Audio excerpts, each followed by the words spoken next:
Welcome to the Ultimate Music Teacher's Productivity and Profitability Podcast. I'm your host, Glory St. Germain.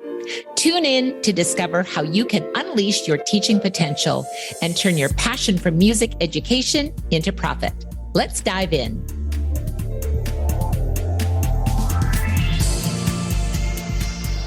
Welcome to the Ultimate Music Teacher's Productivity and Profitability Podcast. I'm laughing already because you are in for a treat today. I'm your host, Glory St. Germain, and today we have a very special guest and a fantastic opportunity to dive into the world of learning with Gregg Goodhart. Today's podcast will be a treasure trove of insights for music teachers looking to supercharge their teaching methods. So let's dive in. Welcome, Gregg. Thank you, Glory. I really appreciate it. It's so nice to be here. It's going to be a lot of fun. We were already having some laughs before we hit record, so I still have a smile on my face. So Gregg Goodhart has been teaching for over 3 decades and has chaired a department at one of the most prestigious high schools in the country. He's a man on a mission to bridge the gap between cognitive science and education, and obviously helping teachers and students alike to unlock the secrets of their effective learning. And Gregg has also consulted with teachers across various disciplines, from the arts to the sciences. So buckle up. I'm ready, because this is going to be a ride with a lot of light bulb moments. So let's start turning them on. Gregg, you've often said that learning is the most powerful piece to achieving success. So can you elaborate on why you believe this is sort of the cornerstone for anyone wanting to excel in their field? Well, I'll give you the stock line first, and then I'll explain a little bit. The stock line I use is how successful we are at anything.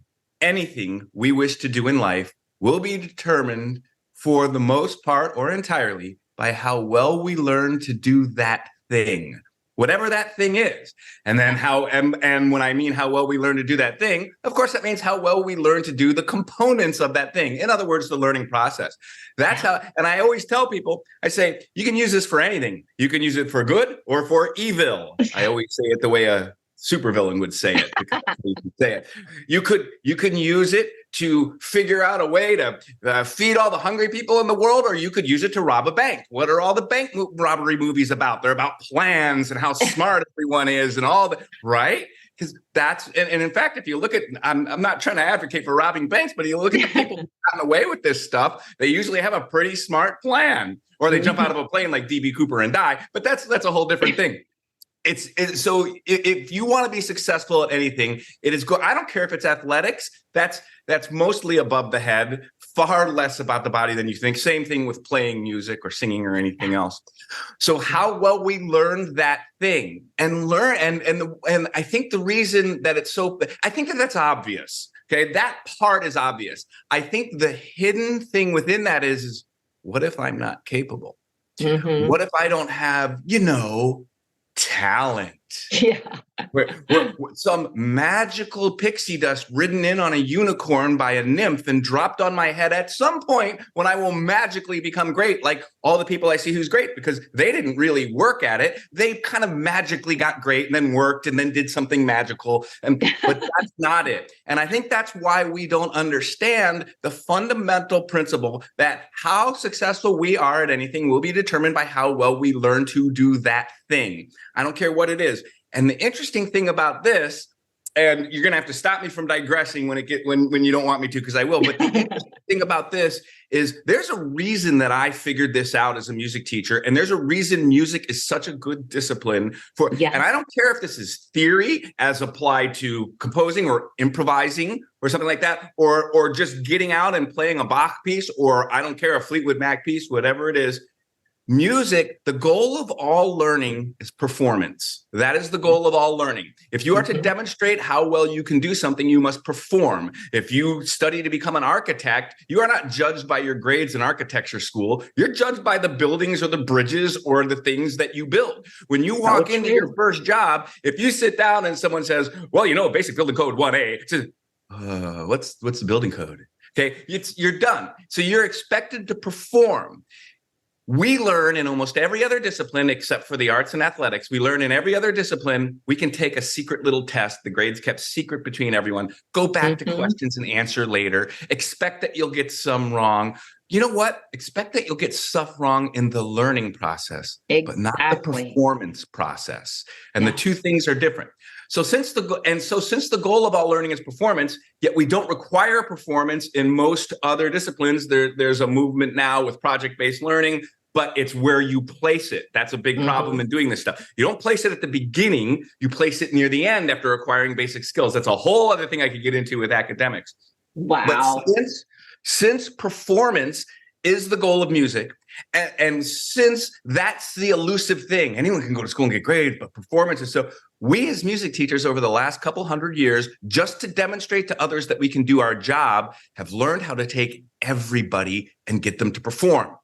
And we, especially those of us who've taught in environments like a high school where you don't get to pick and choose your students and you want to have a big program, so you got to make sure everyone can be successful. Most people who do that, as I did for 13 years, as I talk to them, recognize everyone can do it. It's not talent. But they have to follow a bunch of weird directions that don't work the way most classes do and figure out how to perform in the moment. Since we have that, we have come closer, as have sports coaches. We have come closer than almost any other educational entity to what really works. Right. That was the environment into which I was dumped. And then I got bit by the research bug and had some other, we talk about it sometime, I got put into a very unique situation with being in music and some other things that I was allowed 10 years to develop this stuff after I'd already been teaching for 10 or 20 years otherwise. And it's that performance environment, that requirement that it didn't matter if they passed a test, didn't matter if they could write down what all the, what Bach wrote, and they had to perform. And it turns out the same exact things that work in music. First, there are miraculous things. They're not miraculous, but they seem so because we're so used to the unmiraculous in our teaching. What is normal to us is actually very poor. Sorry, no one's a bad person because of it. But what's normal to us is very poor learning. The few people who seem talented are the ones who figure out the ways that it really works and a little here and there. I made a systematic study of it and then came up with the methods to apply it so that anyone can understand it.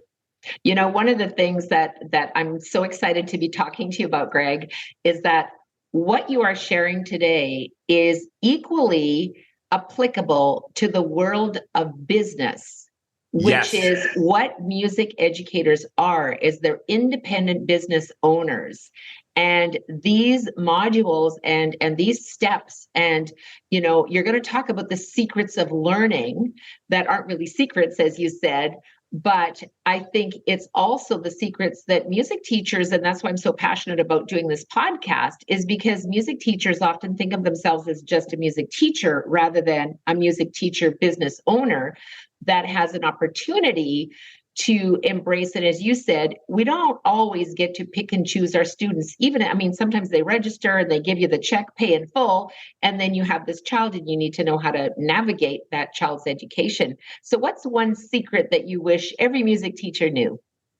Well, gosh, I was told you were a good interviewer, and man, they underestimated. Because not only that, but after what you just said, I said, oh my gosh, I have to stop and mention this. And then you just asked about something related to it. So this is progressing nicely. So the biggest thing is the thing that's most controversial. The whole idea of talent is a bunch of BS, The whole idea of talent. I need to be very clear, and folks, do your research.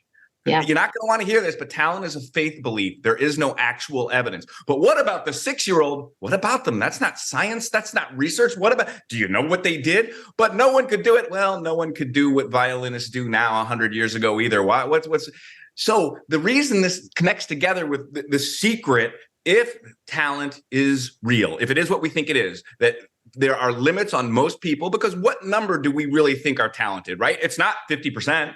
It's not 10. I'm not quoting research here, but what do we think? 2, 3%, 5% at most that have talent. What are we telling the other 95%? Yeah. And we get these kids in school and we say, try really hard. Go home and do all your homework in inefficient and bad ways that won't really work that well. Try really hard, though. You'll eventually get it if you stick with it. And I want you to try really hard in science and math and music and sports and everything. And maybe after a bunch of time, you'll demonstrate some talent. But the odds are you won't. No, that's what we tell kids. Now, if that were true, that would be okay. Tell kids the truth. Be transparent about learning. What I would say in that case is, hey, you're going to have to try at everything. And we're going to see where at least you have some ability. By the way, what do we tell kids? Well, if you don't have a talent in that, maybe your talent is in something else. What if it's in cleaning toilets? That's fine if that's what you want to do with your life. No job is dishonorable where one works an honorable day's work and gets paid and takes care of themselves and or their family. Okay, or that's fine. But most people don't want to do that. So now we're keeping them from doing other things because they believe they have this innate limitation, and they're not going to wait for you to tell them about it. Every time they face a little bit of struggle, which is a normal part of learning, they're going to think they don't have talent and they're going to give up. Again, we as music teachers have learned how to push people through that. Not everyone will go through, but push people through and get to the part where it's fun. Then learning, that's the other part of it. Then learning becomes self-motivating because the brain loves to solve problems. This is where what you said about business came in. Yeah. Here's the real interesting part. So I wasn't a research guy. I always knew I wanted to do more. I have a master's degree. I wanted to be more scholarly. But, I was going along, teaching my way, figuring stuff out. The first 5 years of the high school job, I was trying to figure out what talent was. I'm like, if I'm going to teach a bunch of people who walk into my class, it's unfair to teach the talented and the untalented the same way. I must figure out what the ceiling is for untalented, and that must be my standard, and anyone else can raise above it if they want to. Couldn't find talent, realized it wasn't, and then started trying to figure out the ways that it really worked. So one day I find this book that I figure just will give me a little ammunition. And I was never a huge reader anyway. Now I am, but I was not. So I picked it up. It's called, it's my favorite book of all time. If you read one book other than the book of your religion for the rest of your life, make it Talent is Overrated by Jeff Colvin. It is a business book. I didn't realize that when I bought it. It exploded my mind into all sorts of pieces, and they're still coming back, getting together. I mean, it was spectacular. And it's funny. I gave it, I said, oh, and here's how it all happened too. And anyway, it's a business book. You should read it. The whole thing, do your business the way you teach your kids to practice. There's a problem. Don't keep going. Stop. But I don't want to. It's so hard. And that little thing, the fun part's the big thing. Then expect the same results your kids get when they don't do that in their practice. So anyway, that business book was great. I had a small story. This is what started the research thing because it talked about deliberate practice. It's one of the best descriptions of deliberate practice I've ever seen, which is poorly taught, not taught great anywhere except what I've learned to do. And it's out there. Again, it's another secret that shouldn't be a secret. You can figure it out. But I read the research. I started reading the research because I wanted to give it to the teachers in my department and recommend it to everybody I knew. But I didn't want to be convinced by some slickly written book. So I took weeks reading research. Said this is good stuff. So I gave it to two of the people in my department. And my choir teacher said it was sitting on her table at home. And her husband said, "What are you doing reading a business book?" And he said, "I don't know. Greg told me to read it," and she didn't. And like 6 months later, I come into school, 7:30 in the morning. And she comes bounding out of her classroom. Greg. I said, "You read it." She's like, "Yep." I said, "You finally read it." And it's a real eye opener, and it will help you with business as well. 100%. And I think that's the key is that we are business, like we wear multiple hats. As an entrepreneur, and I'm sure you've experienced the same thing. I started out thinking I was a music educator, which I was, but then I became an author, and then I became a publisher, and then I became a coach and TEDx speaker and all the rest of these things. And each one of those leads you to learn. And I know one of the fascinating things that you found is a gap between cognitive science that says about learning and then what's actually being taught. And can you share maybe an example of like a common teaching method that's actually counterproductive? Because for many of us, we just kind of plod through our teaching and don't realize this until we listen to an interview such as this podcast and go, "Oh, I'm having an aha moment." So what can you share with us that's the common teaching method that's actually counterproductive? Okay. Greg, I see you got a big one. I can see you. It's going to be related to music, but it applies to all academic learning and everything because it's a common way that we learn. Yeah. Some people aren't going to like hearing this, but that's okay. Mass repetition, repeating something over and over and over to increase control, speed, accuracy is almost entirely a waste of time. And if you start doing it when you're 5, yeah, you're going to be really good by the time when you're 15, but you're going to have wasted millions of repetitions. So first, why? Why is it? Here's how it works. There's something that has been called the power law of learning. It has also been described as an exponential law because I want to be accurate with the new research. And it's probably, but whatever, power law sounds cooler because of power, mathematical function, exponential function, all that. I don't understand it except for that little thing. I'm not a math guy because I didn't pay attention properly. So what the power law of learning describes is something called the practice curve.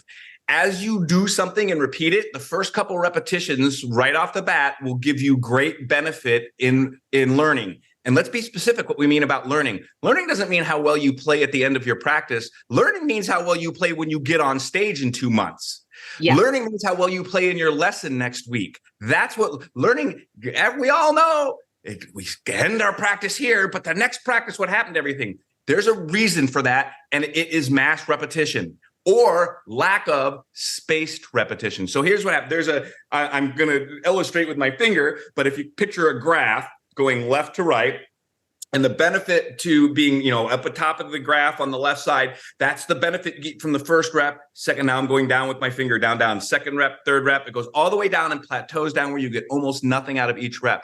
Now, you're listening to a person right now who for years did 100 reps of every difficult part of every piece for months. In my little book that I wrote, I have a picture, one of my old tally sheets, where thousands of reps a day. And I wondered why I was hitting plateaus. And I wondered why I couldn't get past certain areas when I was doing what all the big guys did, all the big performers did.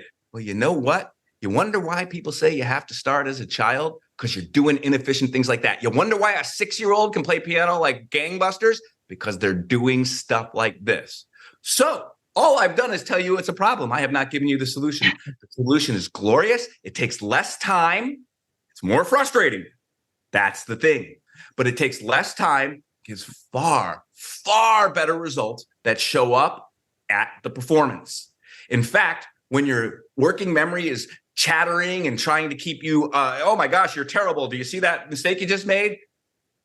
You don't need to quiet it. Your hands will just automatically move to the next thing they need to go to. And eventually you're like, what am I nervous about? This all works. And all you need is for that to happen once. And the next time you walk out on stage, you go, the odds are pretty good that I'm going to get this. And eventually you have the kind of stage fright, in quotes, that professionals have. That's not the same kind that learners have. Professionals, because I know I go out and I perform. The professionals have, I hope everything works tonight. Gosh, I'm being paid to do this. I don't want to make a fool out of myself and have them never want to hire me again. And then you get 3 minutes into your performance and you realize everything's going to be okay and everything's okay. That ain't what happened with your performance, is it, student? That's not how it. That's a lack of retrieval.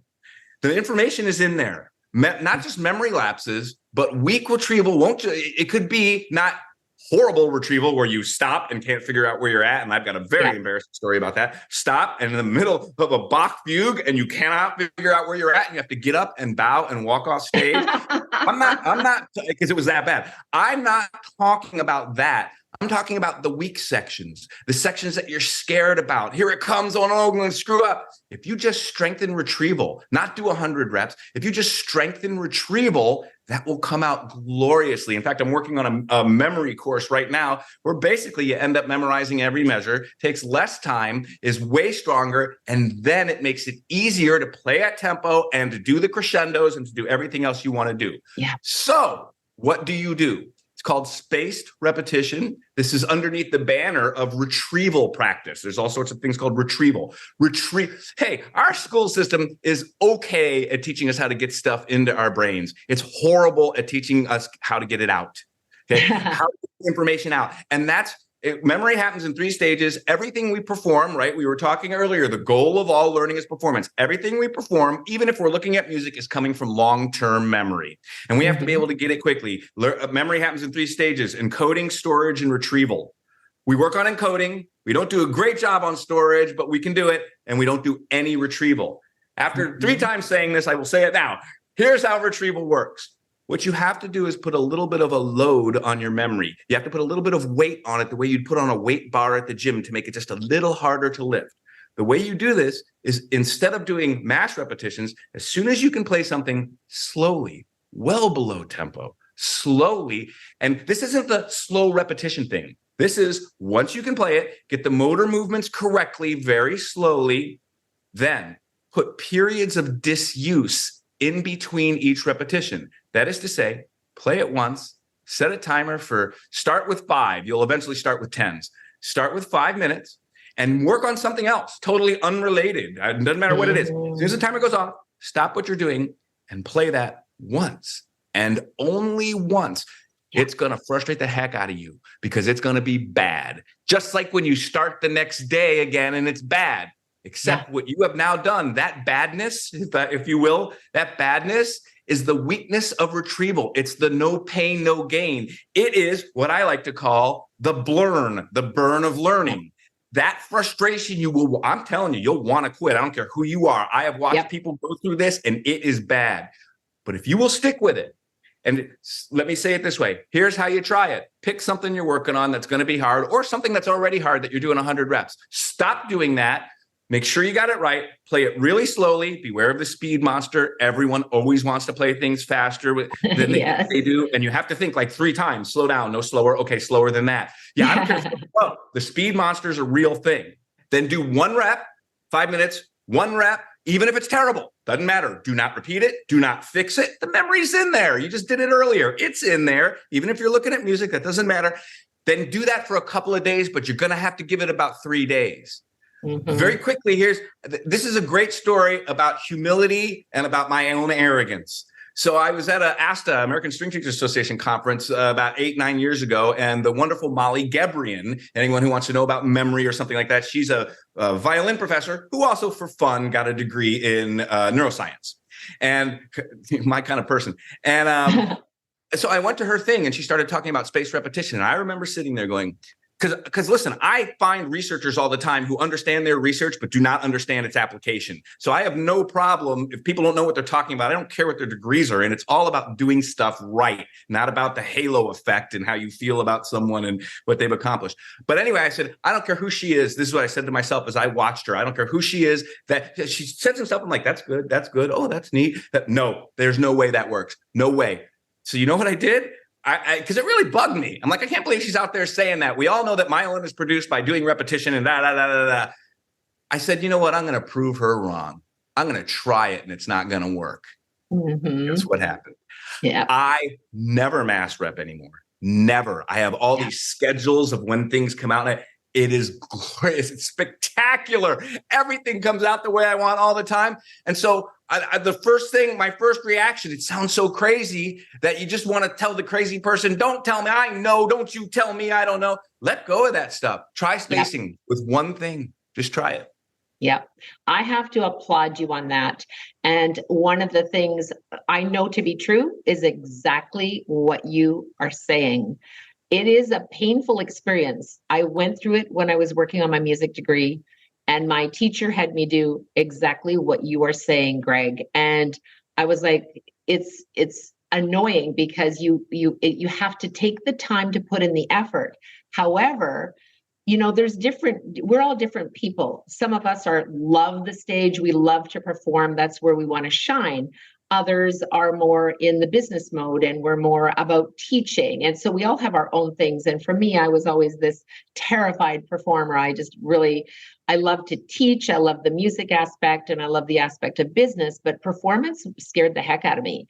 And because I did exactly what you said, and I really challenge our listeners to put that practice that Gregg just shared with you into your teaching, but try it for yourself because it's harder than it may seem, but it's so worth it, Gregg. And it takes no time. Absolutely nailed it.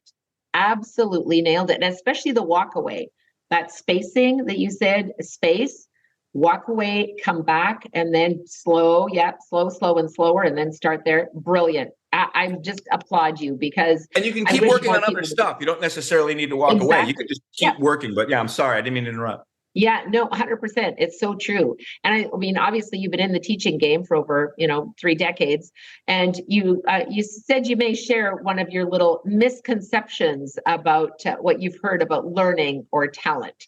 So what's your story? Oh boy, let's see. I probably got a few of them. How about this one? I want to say this right. Perfect practice makes perfect. How about that one, right? We've heard that. Or the related 100 perfect reps. And I'm not going into the mass repetition now, okay? Yeah. Even if we applied that to spacing, one perfect rep. No, you want one imperfect rep, because if it's perfect, you've already got it then. If you can play it every 5 minutes, you already got that. Then do it for 10, then 20, then 30. That's called the Lightner system. Takes a while to get the system going. So what I'm going to talk about here is actually something that you can find in my free download on my website. It's using this stuff, and it's something called contextual interference. And this is a really great kind of misunderstanding, because we already know about it and we still ignore it. Contextual interference says this: if you learn something and can play it somewhat well, and by the way, I recommend doing contextual interference before spacing, but just try spacing. Let's not get into that stuff yet. But we've all got those things, right? Where we're trying to get it better. We can't get it faster. I don't care if it's singing, piano, whatever. It doesn't matter. We can't, because the whole idea is to be able to get the stuff out when you need to get it out, not stumble all over it. So we're doing 100 reps. We're trying everything we can think of. Well, what you want to do is, as soon as you can play it decently well, is at a slow tempo, vary the context. That could be as easy as going to another room and playing it, because going somewhere else makes your brain perk up. But there are better ways. We've all heard of this, I think, most of us, rhythms, doing with a dotted rhythm or a reverse dotted rhythm. Many of us have heard of that.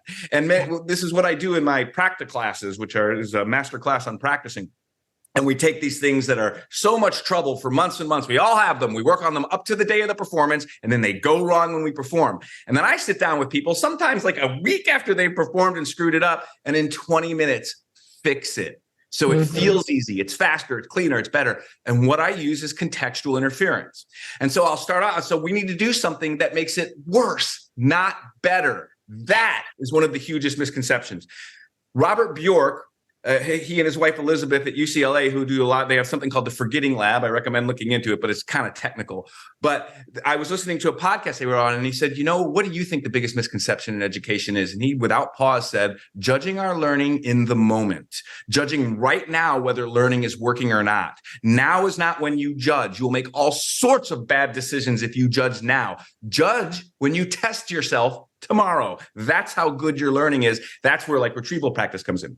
So if you're getting worse at something, the way our system works is, because I did this for years, I'm guilty of every single thing I say people shouldn't do. I did it for years, is we try something maybe with a private student. And if it doesn't work right away, it's not working. We'll try something else. Oh, no. You need to be very specific about the different things you do. So let's talk about rhythms, right? So you play something, twinkle, twinkle, little star. Okay. Now you turn that into a rhythm. Twinkle, twinkle, little star. What will happen immediately, unless you're really good at dotted rhythms? You'll screw up.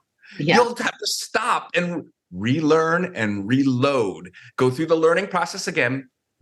Remember I talked about the power law? This resets the power law. It takes you back to the beginning of this. Isn't spacing, which is retrieval. This resets the power law so you can get another gain again. But here's the thing. When I go in and do my practice classes, usually I call them the usual suspects. I always round up the usual suspects, a dotted rhythm, a reverse dotted rhythm. I got a couple of things right out of the gate because they're the easiest to learn. Boy, there are some interventions out there that you can do that are absolutely crazy, and I do them and they're great. It all depends how much you already know. You'll see where that fits in a second. So I say, hey, let's play the dotted rhythm, and someone will blow through it perfectly. I'm like, you play jazz, don't you? Yep, I'm in the jazz band too. Okay. It's not going to work. And when I ask about the rhythms, what do you do? Oh, yeah, I do rhythms. And I'm like, what's that? And they'll show me. They'll play with a dot, play with a reverse. They'll do like groups of 3 and then groups of 5. And they'll say, that's it. It's like a stock set. And they say, and what happens? We try it. Everyone who tries it sees that it works a little bit, and then it stops working. And we say, it was a parlor trick. Yeah, when you talk about a misconception, that's not a parlor trick. That is the manifestation of one of the most important principles of learning, and we throw it out because we don't know how it works. This is the benefit of knowing the science and the underlying principles of how learning works. It's not the dotted rhythms that made it better. It's the struggle. Once you get good at a dotted rhythm and you don't struggle through it, it doesn't work anymore. So the more you do a dotted rhythm, the easier it is to apply. And so you do it and the benefit goes way down. This is something called in psychology, desirable difficulty. Not everything that's difficult is desirable. You have to apply this judiciously, but it's pretty easy. So what do I do? What do I do when I see someone that's really good at a dot? Usually a reverse dot, not so much, because that doesn't show up in music very much. Hey, if they get those two, then I got sheets and sheets of this stuff. Play it backwards. That doesn't work. Every other note. How about groups of three? How about accenting every other note? How about a 3-note sequence? 1, 2, 3, 2, 3, 4, 3, 4, 5, on and on and on.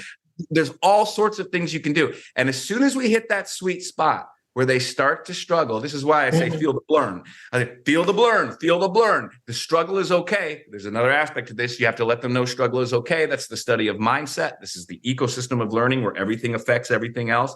But this idea that you must get better at something right away or it's not working precludes the use of contextual interference. Even when we try it with something like a dotted rhythm, then what do? We fulfill our goal of getting good at the dotted rhythm and it stops working. Well, when I got good at it, it should work better because I got good at it. No, when you understand contextual interference, the application of contextual interference to produce desirable difficulty, you never give up on it. I can dotted rhythm anything, anytime, anywhere. Every once in a while, I can't know that I need it. It's a particular section, but so what? I've always got something that's going to make it difficult.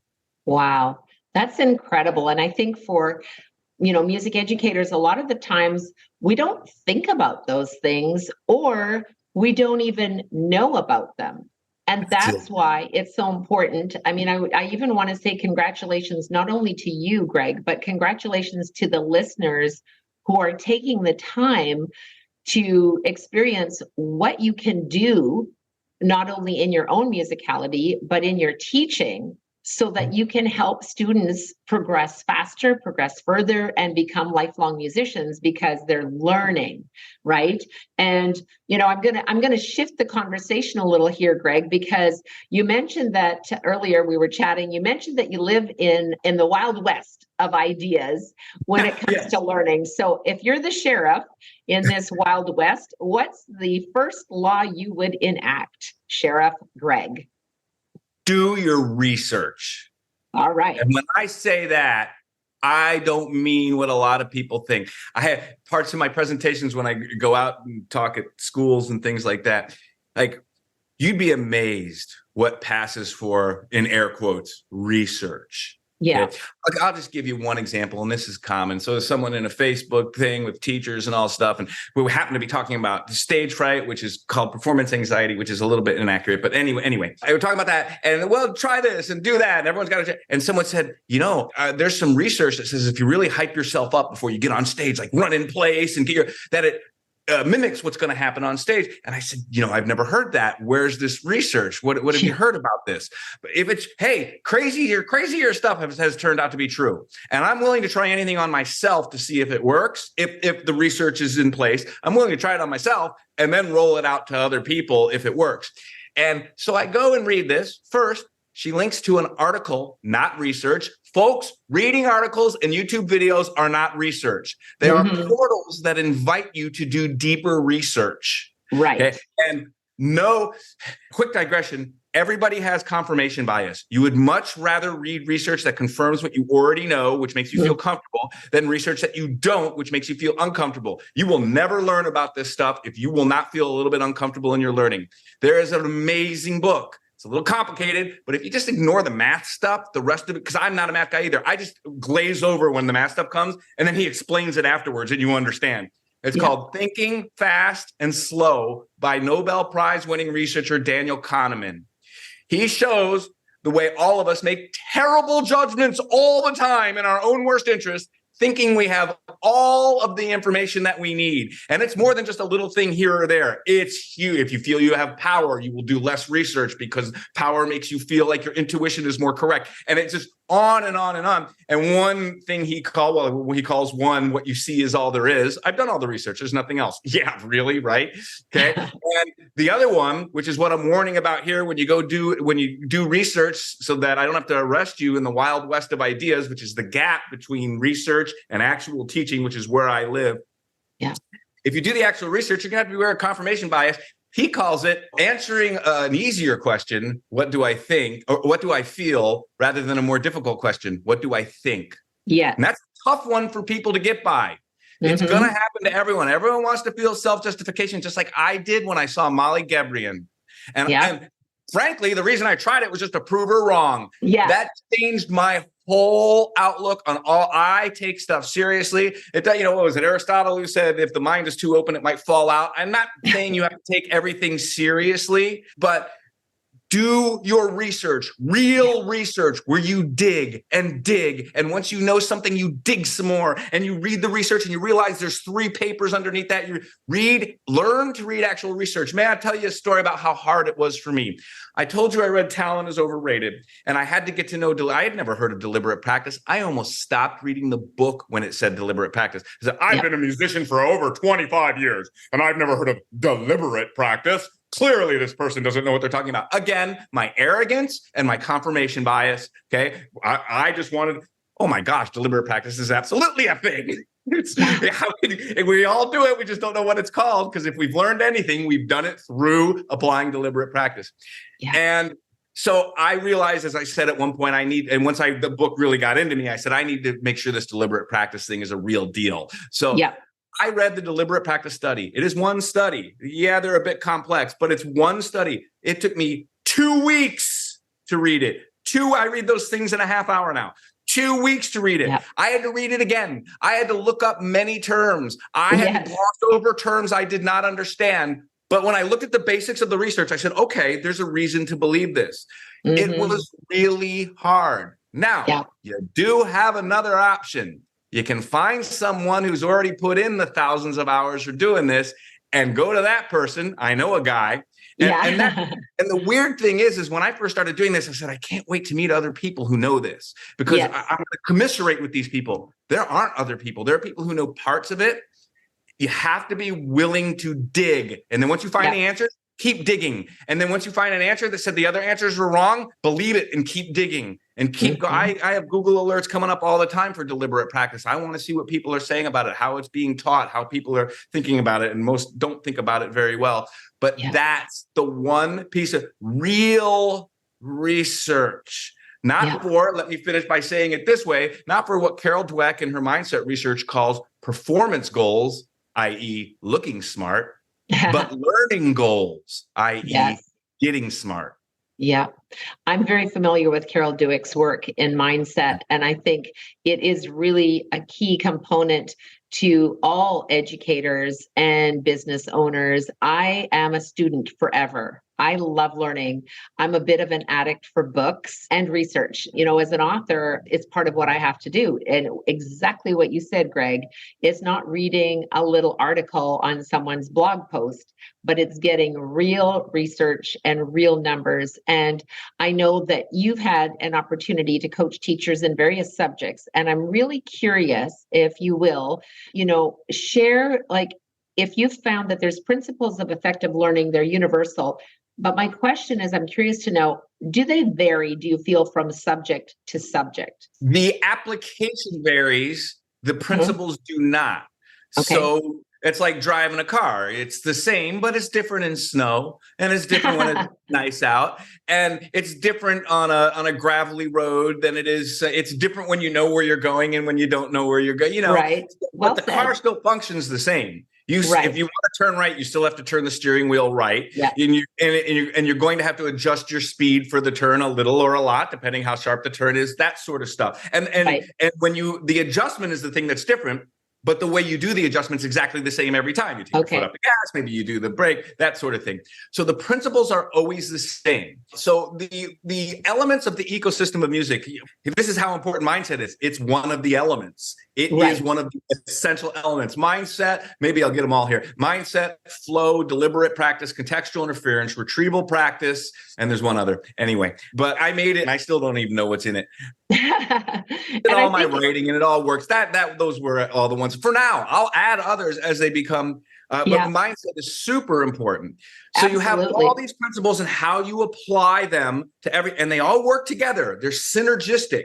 If you know one or two, that teacher will seem superior to most teachers, or that student will seem superior. However, if you learn the others, it makes those two stronger, and those two make the other stronger. It's synergistic, and it's very, very powerful.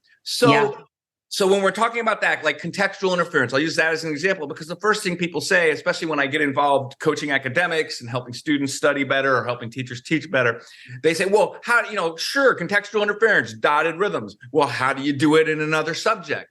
Well, let me give you an easy one and then one that's not so obvious. Here's an easy one. You're memorizing the Gettysburg Address, the great speech by Abraham Lincoln, okay? Or you want to get to know it. So what do you do over and over? 77 years ago, our forefathers set forth upon this nation, Okay, why not do it with a dotted rhythm? 77 years ago, our forefathers set. But trust me, that's going to cause desirable difficulty. And it will cause more robust storage in your memory. 100%. You are so smart. Oh gosh, no. That I'm average. It's just the stuff that you put in there. But let's use something less obvious that everyone will relate to. And this will kind of bring this whole, how does it work everywhere full circle? Contextual interference, right? Sure, dotted rhythms on the Gettysburg Address, all sorts of things. And by the way, I'm leaving out the idea that you can memorize as much stuff, thousands of pieces of information, 100% completely accurately, and recall it 100% completely accurately anytime you want. There's a little book that costs like $8 called the Memory Book, which has been out since the 70s, which tells you, the Palace technique and all the things you need to use. We should be using this for testing. If you have a kid who has testing anxiety, most people will benefit from this, learning in that way where you get stuff. This is what I do when I meet with teachers. I first have them memorize a scheme of numbers, and then we retrieve it every 5 minutes. And at the end of my presentation, I put up a little test, and they all get it right without even thinking about it. Why aren't we teaching kids to memorize that way? I digress. So that's memory, and memory is hugely important. Everything comes from memory, and all performance comes from good long-term memory. I know memorization has taken a bad rap. Memorization isn't learning.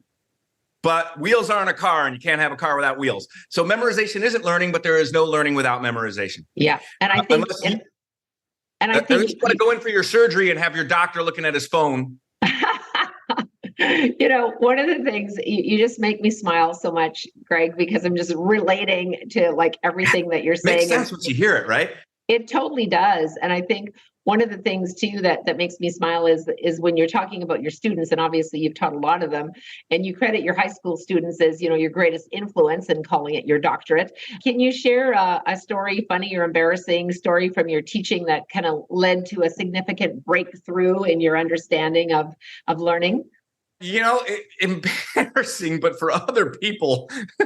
Actually, it's embarrassing for me, but it shouldn't have been on me. Someone should have told me about it. And that, real quick though, the thing I didn't get to, because I want contextual interference in math, word problems. Yeah. Do you know why we hate them? Because they're harder to do. And we can never give kids a reason to do it, can we?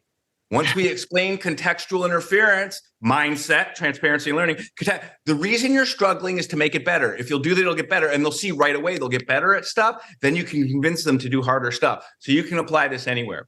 Yeah. So a particular incident I like to tell because it's very telling. And yes, embarrassing, almost ashamed that I didn't know this but nobody told me. My super duper principal who read research should have told me. Someone should have told me. So as a kid, he was doing poorly in a beginning instruments class. These kids got grades. The class was longer than went very slow. And what happened? People don't want to do the work. They try to do it the night before. That's impossible with fine motor skills. It's actually impossible with anything, but you can at least get a 62% and pass or something like that.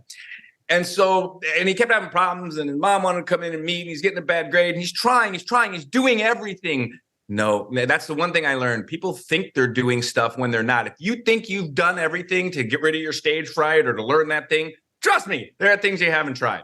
So, of course, always this is on me. So whenever this happened with a kid, I had to stay after school and check everything they did and make sure. So finally we're sitting there and it was some technique thing or whatever on the instrument. You know, I was doing classical guitar and I said, okay, here's what I need you to do. Do this. And I need you to do it, this is back in the mass repetition days. It's not that it didn't work. It's just very inefficient, but the class moves slow enough that it'll be fine. So I said, you need to do this. And, right now you need to be practicing pretty much every day because you're behind. That wasn't the requirement for the class, but you need to, you need to be, and you need to do it 5 times or 10 times. And like a week later, the kid's sitting in the front row of my class and he's still not doing it right. And I said, man, I said, well, and the situation was kind of desperate. You'd figure you'd do anything. And I said, did you do what I asked you to do? Yes. Yeah. The doe eyes and yes. I said, did you do it? How many times did you do it? Once. And I said, didn't I tell you to do it every practice? And he said, yes. And I said, why didn't you? Wait for it. I don't know. Yeah. And that's when I learned that students will truly, really, and many adults will believe about themselves as well. Read Daniel Kahneman. Students will truly, really, honestly believe they've followed they're so used to shortcutting stuff, which is not laziness. It's the brain trying to conserve energy, saying, why am I putting so much effort here when there's an easier way here? It's not trying to be lazy. It's trying to conserve energy. It knows it's the most important organ in the body and it can't store energy, glucose, which is a form of energy it uses. And so I realized that they will truly, truly believe they are doing it right when they are doing it wrong. And that was a massive revelation. That was about 10 or 11 years into my high school teaching career. Wow. After I'd already been teaching other people. No one ever told me this. Yeah. That's a huge thing when you realize that. That means when you tell your kid to go home and practice after a lesson or do this or that, you need to ask, not just see what happened, but ask what they did to get there. And then ask them to show you.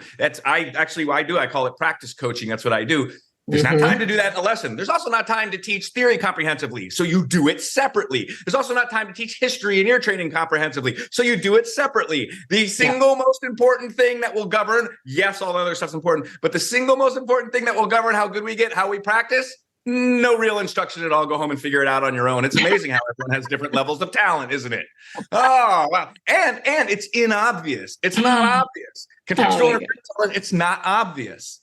So now I just sent them home to figure out something that most of us don't even really know anyway. And is it any wonder that talent shows up in the few lucky ones who manage to do some of this almost by accident? For instance, competitions. Oh, competitions. Music's not a competition. Has nothing to do with that. A competition is high stakes retrieval.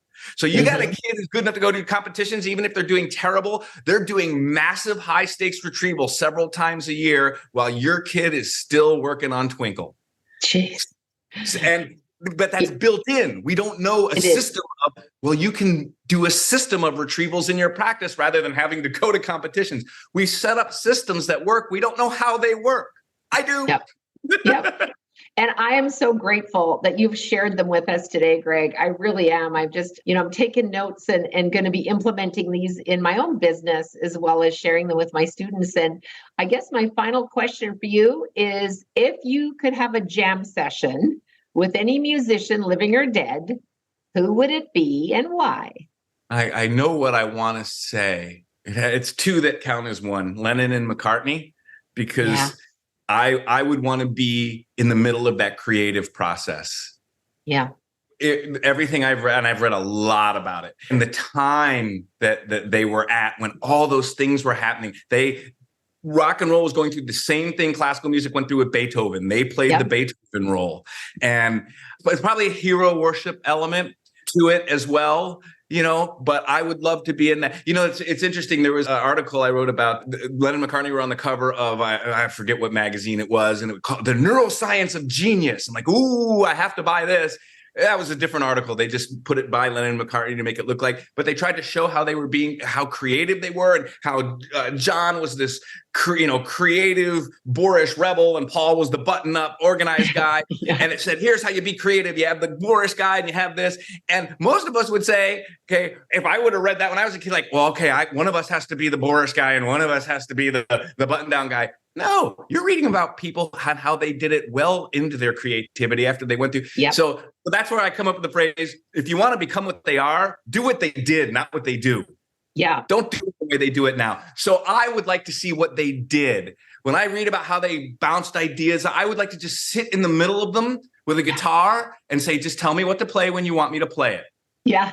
Yeah, it's just fun to dream about that, And Gregg, I just want to say thank you for hanging out with me today. And just final question, how can people connect with you and learn more about your programs? My website is gregggoodhart.com, GreggGoodhart. Some poor sap out there was born without a G in his name because I took all of them. Like his name's supposed to be Gary, but everyone calls him Airy because I got an extra one in my name, couple.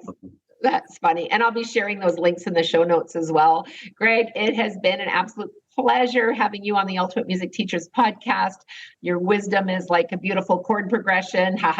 Each note adding depth and richness to the melody of our teaching lives. So thank you for helping us tune into the science of learning and inspiring us to be better educators. We're all looking forward to creating many more light bulb moments in our classrooms and in our teaching and in our business. So thank you so much, Gregg. Thank you, Gloria. It's been great. Absolutely so much fun. And to all our listeners, remember, your musical journey is a masterpiece in the making. So keep those notes flowing and those minds growing. And please remember to stay tuned for more incredible episodes of the Ultimate Music Teachers podcast. If you like this episode, be sure to subscribe, comment, share, join our Ultimate Music Teachers community. And thank you for tuning in. Till next time, keep making music and make the world a better place. Thanks. Bye for now.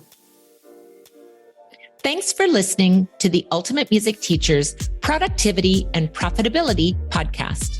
Together, we can transform lives through the power of music education. I invite you to explore what's possible for your musical journey inside our UMT community. Simply join our Ultimate Music Teachers private Facebook group, where we network, answer questions, host live events, and connect on a deeper level. Here's to your ultimate music teaching success with productivity and profitability. Till next time, teach with passion.